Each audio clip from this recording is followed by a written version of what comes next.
السلام عليكم ورحمة الله وبركاته. حياكم الله في قناة سمسم عشوائيات. طبعا اليوم رح نطبخ كوكيز.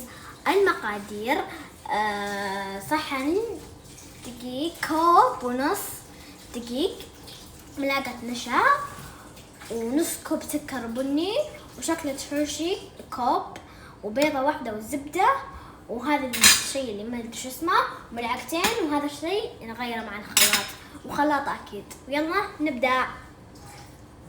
راح نحط الزبدة اول شيء مع السكر البني. يلا نحطها، هي ذايبة.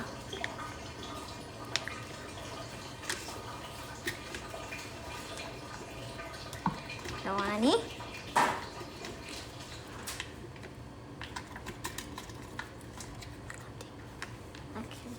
الحين راح نحط السكر البني،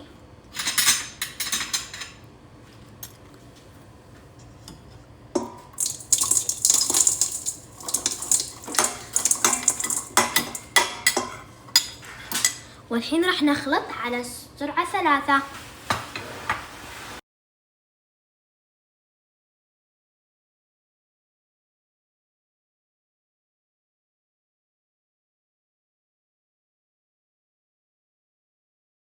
طبعا نسيت اقول لكم انه لازم نحط ربع ملعقة من البيكنج باودر، والحين راح نحط البيكنج باودر والنشا والطحين مع بعض.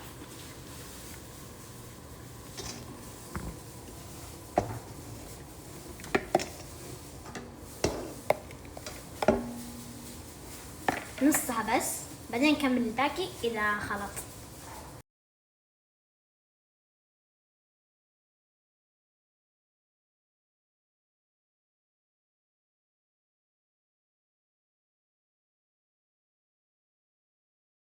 الحين نضيف حبيبات شوكولاتة هيرشي،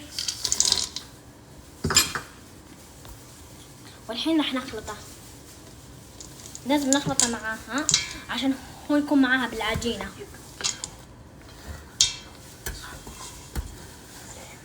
والحين بعلمكم كيف تشكلونها مثل هذه الأشكال. أول شيء راح ندورها، بعدين ندورها، بعدين نخليها كذا شوية، نفقصها شوية بس مو مرة، يعني على خفيف بس كذا زينة.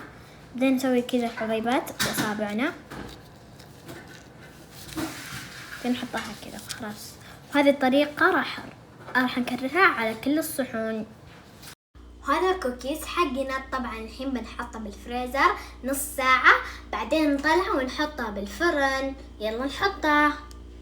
ترارارا، وهذا الشكل النهائي. وش رايكم؟ ودي تذوقونه، بس سووا بيتكم مرة حلو. شوفوا كيف شكله مرة لذيذ. وفي نهاية هذا الفيديو لا تنسون اللايك والشير والسبسكرايب. مع السلامة، ننتظركم بالفيديو الجاي.